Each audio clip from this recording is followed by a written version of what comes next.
Hi dears, അസ്സാം വലൈക്കും. അപ്പോൾ ഇന്ന് വന്നിട്ടുള്ളത് ചിക്കൻ വെച്ച് ചെയ്യാൻ പറ്റിയ ഒരു അടിപൊളി പക്കാവട റെസിപ്പി ആയിട്ടാണ് കേട്ടോ. അപ്പോൾ ഇത് നല്ലൊരു വെറൈറ്റി ആയിട്ടുള്ള ഒരു പക്കാവടയാണ്. കഴിക്കാനും നല്ല ടേസ്റ്റാണ്. എല്ലാവർക്കും ഇഷ്ടപ്പെടുന്ന ഒരു പക്കാവടയാണ്.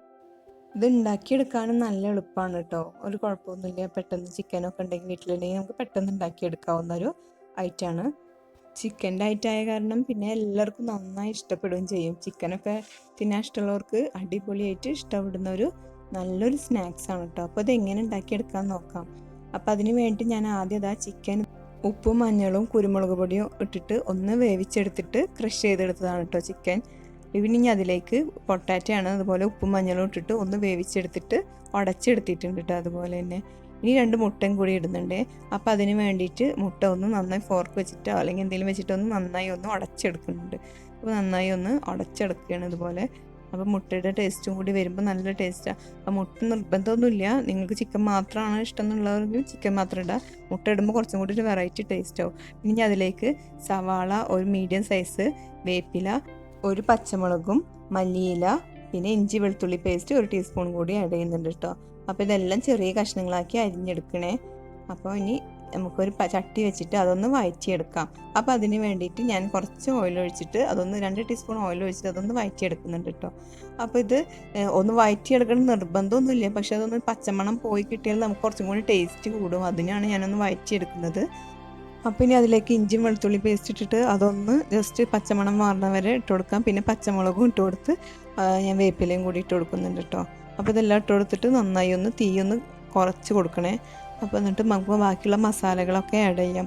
അതിന് വേണ്ടിയിട്ട് ഞാൻ ആദ്യം 1/2 ടീസ്പൂൺ ചിക്കൻ മസാല പൗഡറും, പിന്നെ 1/4 ടീസ്പൂൺ മഞ്ഞൾപ്പൊടി, 1/4 ടീസ്പൂൺ നല്ല ജീരകത്തിൻ്റെ പൊടിയും, പിന്നെ 1 ടീസ്പൂൺ ചില്ലി ഫ്ലേക്സ്, പിന്നെ 1/4 ടീസ്പൂൺ കുരുമുളക് പൊടിയും കൂടി ആഡ് ചെയ്യുന്നുണ്ട് കേട്ടോ. കുരുമുളക് പൊടിയൊക്കെ ചിക്കൻ വേവിക്കുമ്പോൾ തന്നെ കുറച്ച് ആഡ് ചെയ്തിട്ടുണ്ട്. അപ്പോൾ ഇനി ഇതിലേക്ക് കുറച്ചാണ് ആഡ് ചെയ്യുന്നുള്ളൂ കേട്ടോ. ഒരുപാടായി കഴിഞ്ഞാൽ ഒരു വല്ലാത്തൊരു ഗന്ധമായിരിക്കും. പിന്നെ അതിലേക്ക് പുഴുങ്ങി വെച്ച പൊട്ടാറ്റോ നന്നായി ഒന്ന് അതിൽ ചേർത്തെടുക്കുന്നുണ്ട്. ഇനി നമുക്ക് തീ ഓഫ് ചെയ്യാം. ഇനി തീ കത്തിക്കണം എന്നൊന്നുമില്ല. ഇനി ചിക്കനും ബാക്കി മുട്ടയും കൂടി ഇട്ടിട്ട് അത് നന്നായി ഒന്ന് മിക്സ് ചെയ്തെടുക്കാം. അപ്പോൾ ഇത് നന്നായി ഒന്ന് സെറ്റാക്കി എടുക്കണം. അതിന് വേണ്ടിയിട്ട് നന്നായി ഇളക്കി കൊടുത്തിട്ട് യോജിപ്പിക്കുക കേട്ടോ. പിന്നെ ആവശ്യത്തിലുള്ള മല്ലിയിലയും കൂടി ഞാൻ അതിൻ്റെ മേലെ ഇടുന്നുണ്ട് കേട്ടോ. അപ്പോൾ മല്ലിയിലയുടെ ടേസ്റ്റ് ഇത് ഇഷ്ടമില്ലാത്തവർക്ക് വേണമെങ്കിൽ സ്കിപ്പ് ചെയ്യുക. പക്ഷെ മല്ലിയില ടേസ്റ്റൊക്കെ ഉണ്ടാകുമ്പോഴാണ് ഇത് കൂടുതൽ ടേസ്റ്റി ആവുന്നത്. പിന്നെ ഞാൻ ആവശ്യത്തിനുള്ള ഉപ്പ് ഞാൻ കുറച്ച് ഉപ്പൊക്കെ മറ്റേ പൊട്ടാറ്റോയിലും ചിക്കനിലൊക്കെ ഇട്ടിട്ടുണ്ട്. അപ്പോൾ അതിന് ശേഷം ബാക്കി ആവശ്യത്തിനുള്ള ഉപ്പ് മാത്രമേ ഇടുന്നുള്ളൂ കേട്ടോ. അപ്പം അധികമായ ഉപ്പ് കൂടണ്ടല്ലോ. അപ്പോൾ ഇനി ഇത് നന്നായി ഒന്ന് കുഴച്ചെടുക്കുക. അപ്പോൾ ഞാൻ ഇതിലിട്ടിട്ട് നന്നായി ഒന്ന് കുഴച്ചെടുക്കുന്നുണ്ട്. അപ്പോൾ ഇത് നന്നായി സെറ്റായിട്ടുണ്ട്. ഇനി ഇതിലേക്ക് ഞാൻ 2 ടീസ്പൂൺ ബ്രെഡ് ക്രംസും കൂടി ഇടുന്നുണ്ട് കേട്ടോ. അത് തികച്ചും ഓപ്ഷനിലാണ്, പക്ഷേ ഞാനൊരു ടേസ്റ്റിന് വേണ്ടി ഇട്ടുന്നുള്ളൂ. അപ്പോൾ ബ്രെഡും അതും കൂടി ഇട്ടിട്ട് നന്നായി ഒന്ന് കുഴച്ചെടുക്കുക കേട്ടോ. അപ്പം ഇനി നമ്മുടെ ചിക്കൻ പക്കോടയുടെ മെയിൻ ആയിട്ടുള്ള സംഭവം കഴിഞ്ഞിട്ടുണ്ട്. ഇനി നമുക്ക് അടുത്ത സ്റ്റെപ്പ് എടുക്കണമെങ്കിൽ ഇതൊന്ന് ഫ്രൈ ചെയ്തെടുക്കണം. അപ്പോൾ അതിന് വേണ്ടിയിട്ടുള്ളൊരു മാവാണ് ഞാൻ റെഡിയാക്കി എടുക്കുന്നത്.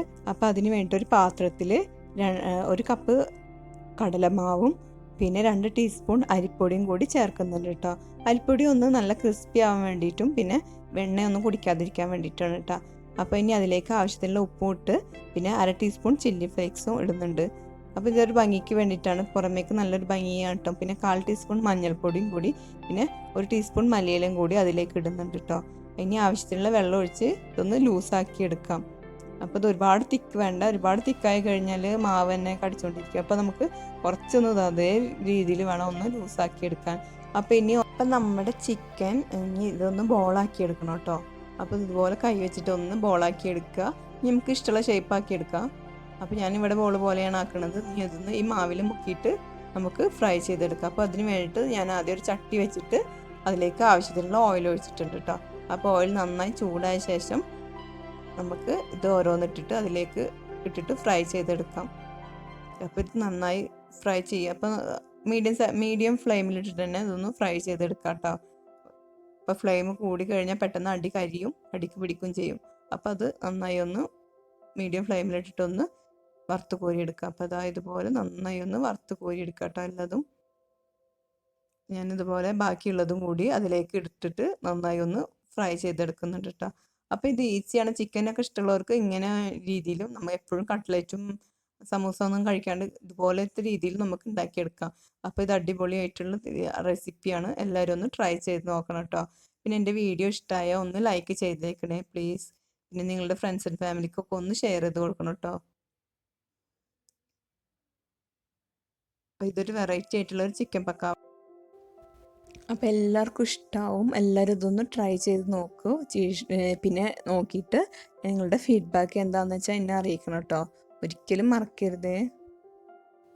പിന്നെ എൻ്റെ ചാനൽ ആദ്യമായിട്ടാണ് കാണുന്നതെങ്കിൽ ഒന്ന് സബ്സ്ക്രൈബ് ചെയ്തേക്കണേ. തൊട്ടടുത്തുള്ള ബെല്ലൈക്കണും കൂടിയും പ്രസ് ചെയ്യാൻ മറക്കരുത് കേട്ടോ. പിന്നെ ഇതുപോലത്തെ റെസിപ്പി ആയിട്ട് ഇനി വീണ്ടും കാണാം. അതുവരേക്കും ടേക്ക് കെയർ. Bye bye.